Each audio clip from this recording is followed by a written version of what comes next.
अस्सलाम वालेकुम व्यूअर्स, क्या हाल है। होपफुली आप सारे खैर व आफियत से होंगे। मैं आपका होस्ट डॉक्टर मोहम्मद ज़ीशान असलम कुची एक नई वीडियो के साथ आपके पास हाजिर हूँ।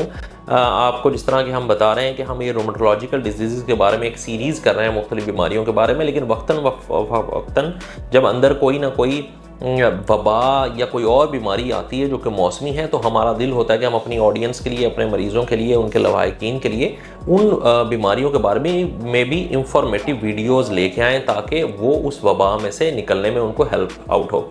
आजकल जो सबसे बड़ी वबा फैली हुई है वो डेंगू की वबा है। डेंगू को समझना बड़ा आसान है अगर हम आसान लफ्ज़ों में इसको समझाएं। ये एक ऐसी बीमारी है जो कि एक वायरस से होती है और ये वायरस एक इंसान से दूसरे इंसान तक मच्छर मुंतकिल करता है।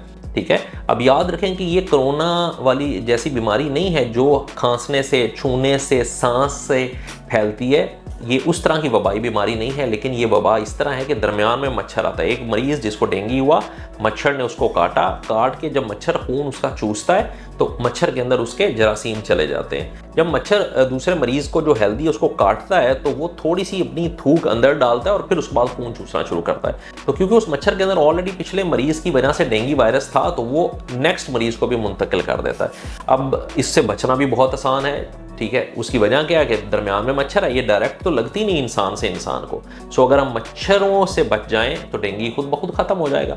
उसको ख़त्म करने के हम 3-4 तरीके बता रहे हैं जिनको ज़रूर अपनाएं। चाहे आपको मच्छर लग रहे हैं, घर में नहीं लग रहा है, लेकिन उसको ज़रूर अपनाएं। उनमें अपनी जालियां जो हैं वो शीशे के आगे, खिड़कियों के आगे, दरवाज़ों के आगे बिल्कुल बारीक जाली वाले पर्दे लटकाएं या जाली वाले दरवाजे लगवाएं। ठीक है, कि शाम को सुबह खिड़कियां दरवाजे बंद करके रखें। अपने घर, दफ्तर, खाने पकाने की चीज़ों के इर्द गिर्द, किचन में, होटल्स में, जहाँ पे भी आप काम कर रहे हैं उधर पानी बिला वजह खड़ा ना होने दें। ना पौधों के अंदर पानी क्यारियों में खड़ा होने दें, ना किसी और जगह पर पानी खड़ा होने दें, क्योंकि जो मच्छर की अफजाइश है वो पानी के अंदर होती है। दूसरा, मच्छरदानियाँ इस्तेमाल कर सकते हैं सोने के टाइम ताकि आपको मच्छर ना काटे।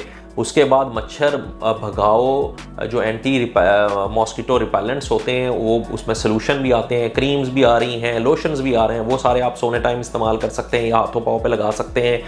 पूरी आस्तीनों वाले कपड़े पहने, चेहरे को ढांप के रखें, बाहर अगर जाएं हाथ और पाँव की हिफाजत करें। सर्दियों का मौसम है, जुराबें चढ़ा सकते हैं पाँव पे, हाथों के ऊपर दस्ताने चढ़ा सकते हैं अगर आप बाहर कहीं मौसम में जा रहे हैं तो ये करें। इसी तरह मच्छर भगाओ जो स्प्रे हैं वो इस्तेमाल किए जा सकते हैं, कॉइल्स वगैरह, मोर्टीन स्प्रेज और बहुत सारी चीज़ें जो कि हम इस्तेमाल कर सकते हैं ताकि मच्छर हमें ना काटे। अब अगर किसी को डेंगू हो गया है तो इसमें परेशानी वाली कोई बात नहीं है। डेंगू की कुछ अलामात हम बता देते हैं ताकि आपको पता लगे।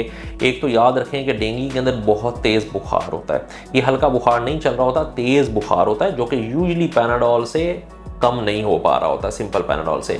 साथ में जिस्मानी दर्दें बहुत ज़्यादा होती हैं। सो ऐसी दर्दें जो सर में हेडेक हो सकती है, उसको आंखों के पीछे दर्दें हो सकती हैं, पूरे जिस्म में, हड्डियों के अंदर दर्दें हो सकती हैं और साथ में तेज़ बुखार हो तो आजकल के मौसम में डेंगू का सस्पिशन रखना चाहिए, सोचना चाहिए कि हमें डेंगू है या नहीं।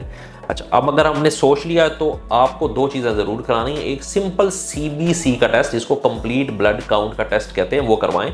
याद रखेंगे डेंगू बुखार और इन सारी अलामात के साथ जो है वो खून के ज़र्रों को कम करता है। सो उसमें सफ़ेद ज़र्रे नॉर्मल रेंज से नीचे चले जाते हैं और प्लेटलेट्स नॉर्मल रेंज से नीचे चले जाते हैं। सो अगर आपके सफ़ेद ज़र्रे कम हैं, अगर आपके प्लेटलेट्स जो हैं वो कम हैं, प्लस आपको तेज़ बुखार हो रहा है जिस्मानी दर्दें हैं, हाथों पाँव में ख़ारिश भी हो सकती है, अगर ये वाली सारी अलामात हैं तो आपको डेंगू सोचना चाहिए कि मुझे डेंगू है।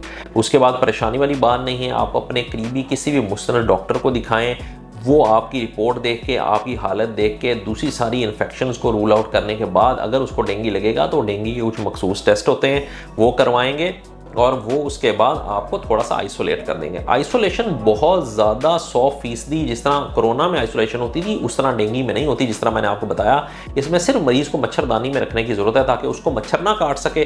जब उसको मच्छर नहीं काटेगा तो वो मरीज दूसरों में डेंगू नहीं फैला सकेगा। अब तीसरी चीज़ रहेगी कि हमने करना क्या है। करने में सबसे सेफ ये चीज़ है कि आप हेल्दी डाइट लें, सब्जियां, सलाद, फल, फ्रेश जूस ज़्यादा इंटेक करें, ठीक है। उसके बाद दूसरी चीज़ जो करने वाली है वो ये है कि बुखार के लिए सिर्फ और सिर्फ पैनाडोल की गोलियां इस्तेमाल करें, क्योंकि वो खून के ज़र्रे कम नहीं करती, खून पतला नहीं करती। सो क्योंकि इनके अंदर ज़र्रे ऑलरेडी कम होते हैं, खून पतला हुआ होता है, तो ऐसी दवाइयाँ हमने बंद करनी है। कुछ दिल के मरीज़ हैं जो कि खून पतला करने की दवाइयाँ ले रहे हैं, याद रखें अगर डेंगू हम उनको भी सोचेंगे तो हम उनके खून पतले करने वाली दवाई को वक्ती तौर पर डॉक्टर मुस्तनद से पूछ के वक्ती तौर के लिए उसको बंद करेंगे या होल्ड करेंगे। तीसरा, पानी ज़्यादा पिएं, फ्रेश रहें, हेल्दी वॉक करें, उसमें कोई मसला नहीं है। रेस्ट करें, अपनी ड्यूटी से, अपने काम से ऑफ लें, घर के अंदर रहें, और आपका ये ड्यूरेशन जो है तकरीबन 10 दिन का अमूमन मैक्सिमम होता है, वो ख़त्म हो जाएगा इंशाल्लाह, और आप बिल्कुल हेल्दी हो जाएंगे।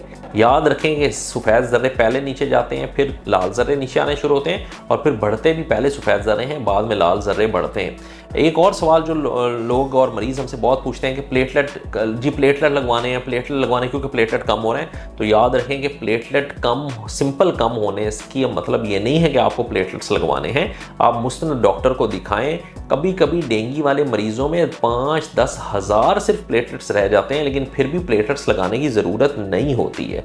प्लेटलेट्स लगाने की ज़रूरत सिर्फ तब है जब हमें छोटा मोटा मुंह से खून आ रहा है, या कोई हमें खून की उल्टी आई है, काले रंग के पखाने आ रहे हैं, पेशाब में खून आ रहा है, हमारे जिस्म में लाल रंग के धब्बे पड़ रहे हैं, या हमारा खून पतला होने की वजह से लीक होना शुरू हो गया, तो फिर हमें प्लेटलेट कॉन्सनट्रेट की अमूमन ज़रूरत पड़ती है। या बहुत ही कम प्लेटलेट्स हो गए और हमें खदशा है कि ये मज़ीद गिरेंगे और कहीं मरीज़ को खून ना आना शुरू हो जाए, तो उस टाइम लगाए जाते हैं। सो आम हालात में 20-25 हज़ार तक तो बिल्कुल परेशानी वाली बात नहीं है, लेकिन फिर भी अपने मुस्तनद डॉक्टर को ज़रूर दिखाएं।